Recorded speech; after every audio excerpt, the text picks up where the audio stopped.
Raventon was a city of glass and light, where every reflection suggested another life you could buy if you were clever enough. From the 27th floor of Helios Dynamics, Adrian Cole had once believed himself clever enough to build a world nobody could touch. He still had the photograph on his desk, a quiet picture from 3 years earlier, Adrian, arms around Leila, laughing on a rain-slicked pier, and Ethan Vale leaning in behind them, half laughing, half scheming like he always did. They'd been inseparable then, Adrian the fire, Ethan the shadow, and Leila the bright point that balanced them both. They had promised each other everything in the battered little kitchen of their first shared apartment. Promises, Adrian had learned, are fragile in a city that trades in secrets.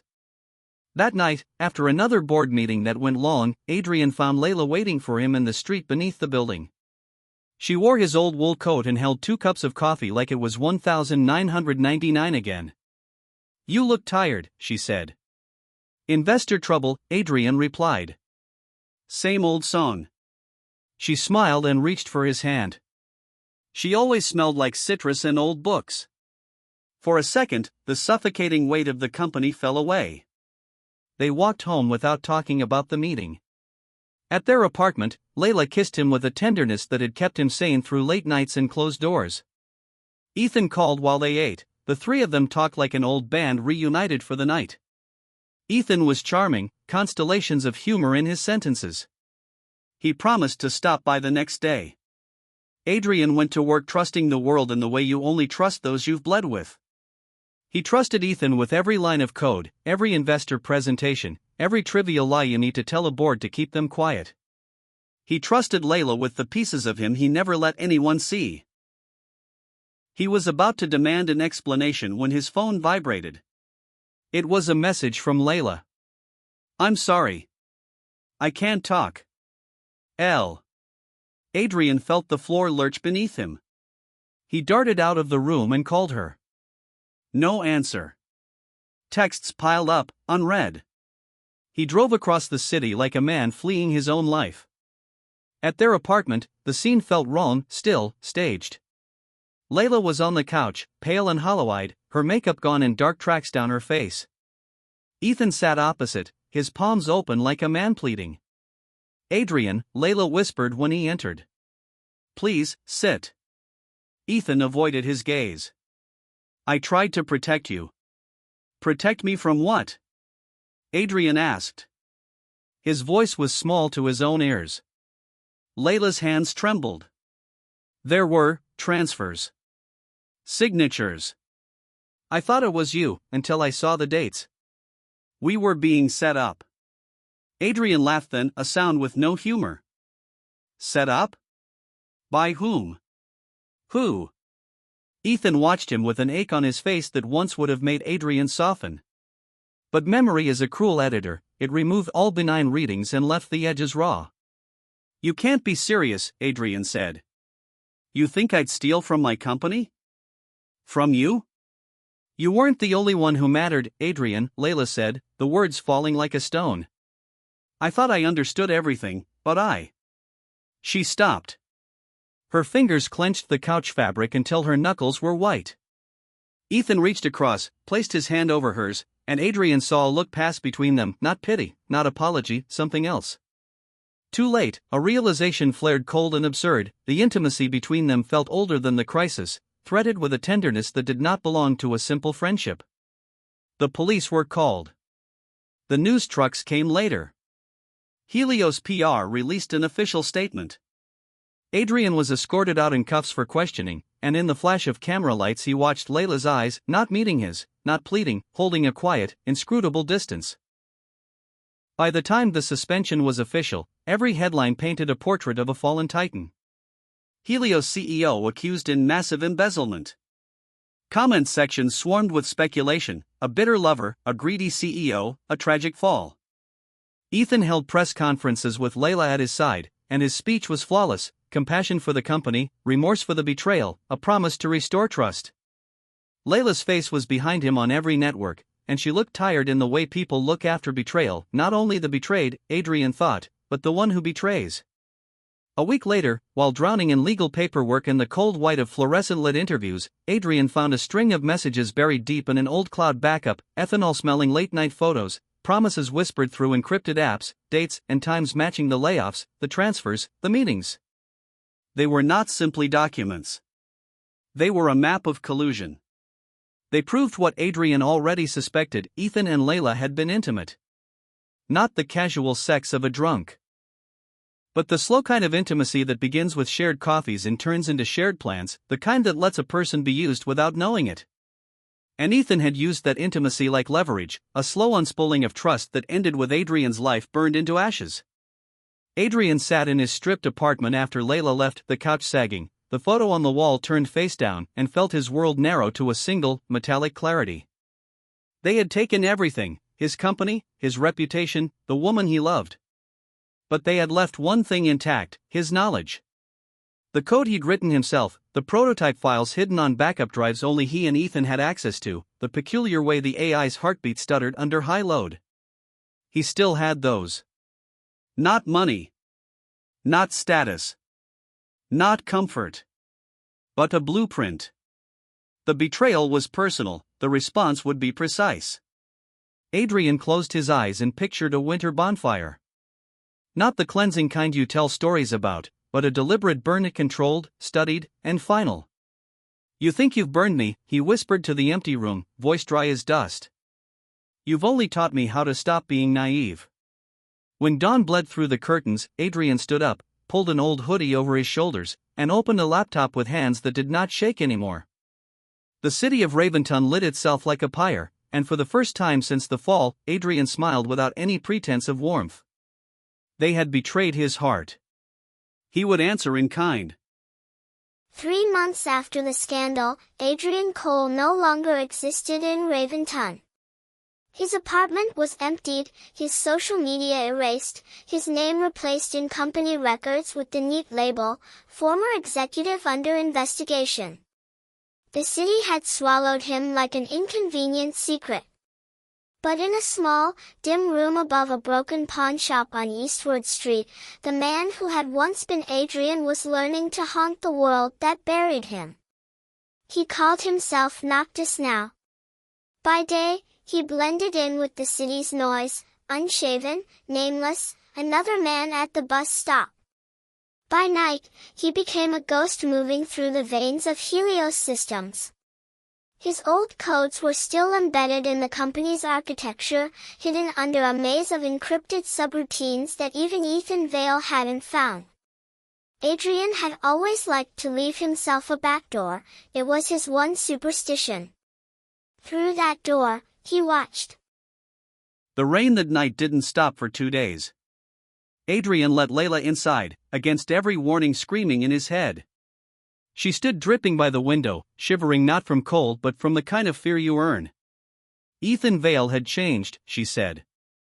The man who once dreamed beside them had become a machine, blackmailing, buying silence, and threatening her family to keep her compliant. "He said if I didn't sign the statements, he'd leak your messages," she confessed. "He had everything: your voice notes, your drafts, our pictures." Adrian listened without blinking. He wanted to hate her. But hate, he found, required too much care. Mira arrived mid-story, eyes narrowing at the sight of Leila. "So this is her," she said flatly. Leila turned. "You must be the ghost writer." "Journalist," Mira corrected. "And I don't believe redemption stories." Adrian stepped between them. "We don't have time for pride. Ethan's empire is cracking. We finish this, then you can decide if you hate each other." They built the trap together. Leila still had access to Helios encrypted servers. Ethan trusted her enough to leave her near the vaults. Adrian guided her through the system like a surgeon, whispering instructions through a secure line.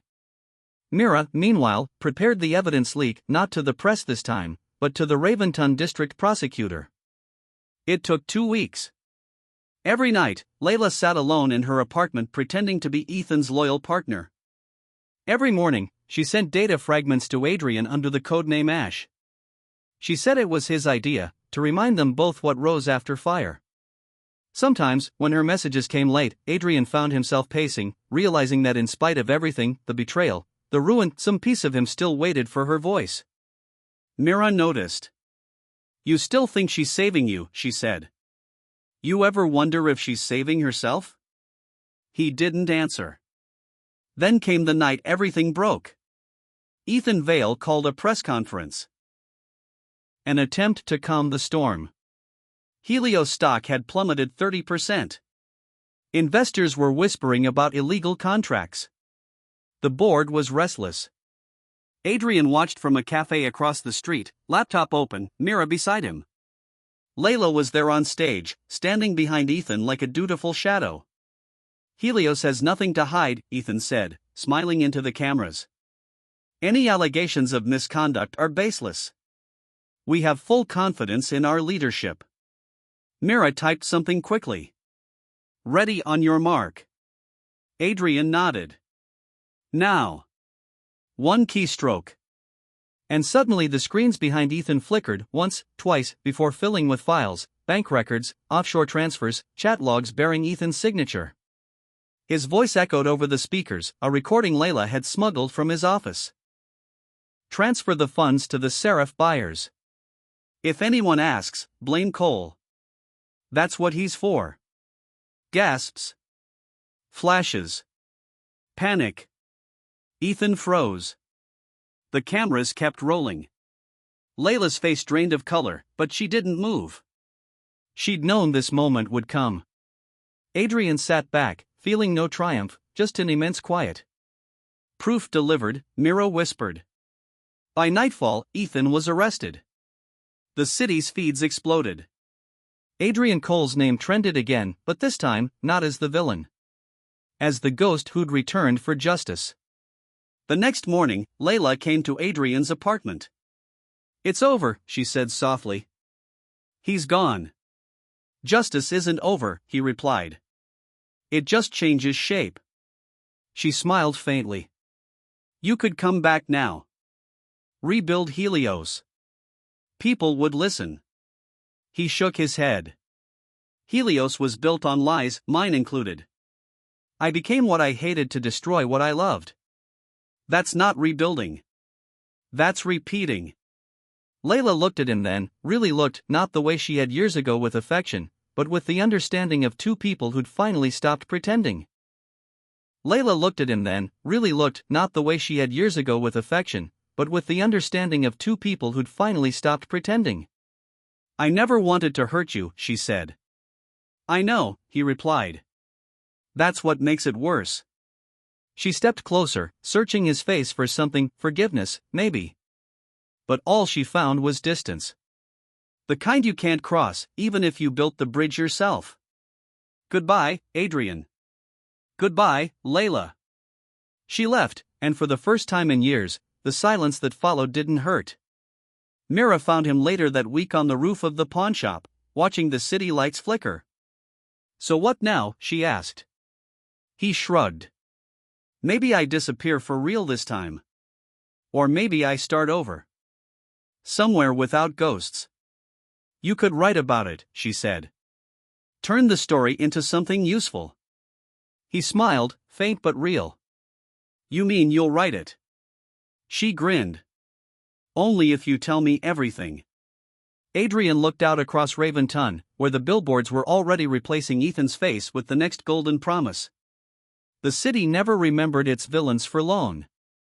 I'll tell you one thing, he said quietly. Revenge feels good for about 5 minutes. Then it feels empty. Like holding a knife after the fight's over. Mira nodded. At least it's yours. He laughed softly. Yeah. For now. Months passed. Raventon moved on. Helios was dismantled, its assets seized. Ethan Vale was sentenced to 12 years for fraud, conspiracy, and espionage. Leila vanished from public life. Some said she moved abroad, others said she opened a small bookshop near the harbor. As for Adrian Cole, nobody knew. Some claimed to see him in the markets, older, quieter, fixing broken electronics for spare cash. Others said he'd been hired by a global cybersecurity agency under another name. But Miratran's expose, Ashes of Honor, the man who burned Helios, went viral. It ended with a single line from an anonymous interviewee. In the end, revenge isn't fire. It's smoke.